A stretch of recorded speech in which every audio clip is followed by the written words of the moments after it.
Welcome to DIYEasyCrafts.com, how to make your own butcher's block nautical cutting boards.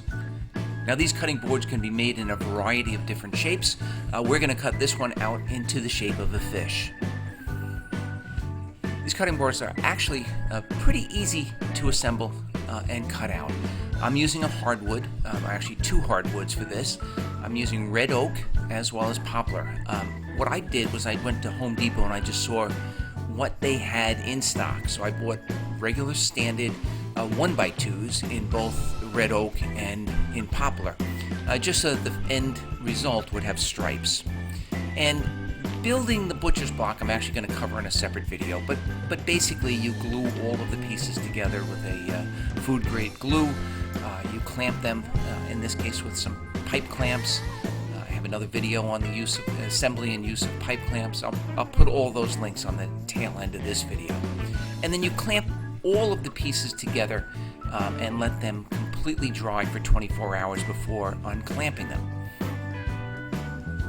These bar clamps exert quite a bit of force. You don't want to clamp them down too tight because otherwise the wood will bow. But basically it's a simple process. It takes a little bit of time. You glue each piece of wood, you assemble it all in the design that you want, dark light, etc. And then once it's dry, you just remove the piece and you have one solid piece of basically laminated hardwood that is going to become the butcher's block.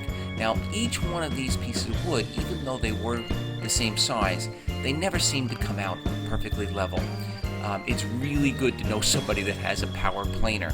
You could certainly do it by hand, with hand planers and sanding, but the power planer just saves hours of time. The power planer that we used had a 12.5-inch maximum width, so the cutting boards ended up being about 12 by 20. For this one I just drew the design of a fish, and then I used a jigsaw just to cut out that outside shape. Very simple, very easy process. Even making the tight turns with the jigsaw was no problem at all. We're just going to use a few power tools for this particular project. Once the shape of the fish is cut out, we need to clean up all of the edges and all of the rough cuts from that jigsaw. I just use a disc grinder with a flap sanding wheel. You can get these in a variety of different grits, but it makes really quick work out of it. I use the same disc grinder to round over all of the edges. Now you could certainly round the edges with a router if you wanted to, but I kind of almost carve the piece with the disc grinder so that some sections are a little narrower than others. I also use the disc grinder to thin out the tail, give some curvature to the inside of each one of those fins. And then you can use the same disc grinder to add a little bit of texture to the tail fin. Just some grooves, give it a little bit of character. You can do that for all the fins. It's a pretty easy project. The side fin, I'm using the same disc grinder just to create a little bit of relief. You don't have to go crazy here. Just to give the appearance that fin is protruding a little bit.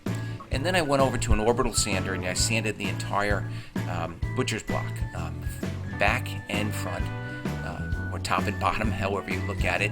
And you start with a coarser sandpaper and you work your way up to fine. Everything is completely smooth. I rounded over all of the corners, all of the sides and the edges. You have to spend a little bit of time sanding just to get everything smooth. The next step, I'm just going to drill a hole partway through the butcher's block just to create the illusion of an eye. Then I'm going to go to a dremel grinder and I'm going to use a cutoff wheel to cut the groove for the mouth. And then I'm going to use the same cutoff wheel to add a lot of the detail for the fish. You don't have to cut very deep into the wood. It leaves a very nice line. Kind of almost burns the line in a little bit. I'm going to use that same cutoff wheel to add a little bit more detail to that side fin. So I'm just going to create a little bit of a curved line on both sides of the fin, and then I'm going to also create some lines for the texture of the fin itself. And I'm just basically pivoting on my hand so that it has a little bit of curve to it. Another curved line is going to be for the gills of the fish. See that in a second. You can see how quickly this just comes together. You know, the eye, the mouth, all of a sudden it's coming into form. And a couple extra lines of detail adds a lot of character into the finished product. That same cutoff wheel I use on the tail end of the fish, the back of the fish, again, just to create some additional texture, additional lines on the tail fin.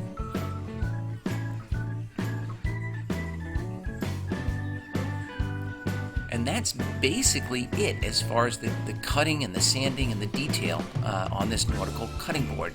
The only step left is to use a butcher's block oil, and you read the instructions on whatever bottle you get. For a freshly made butcher's block, you really want to coat it heavily in oil, let it soak in for 15 or 20 minutes, and you probably want to do that 2 or 3 times to completely seal the wood.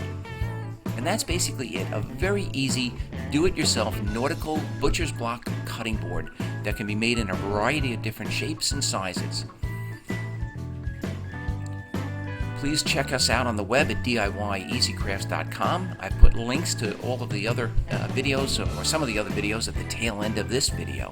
The pipe clamps, and also creating another cutting board. This is a sea turtle cutting board. I hope you liked the video. I ask that you please give a thumbs up and maybe subscribe to the YouTube channel. Thank you very much.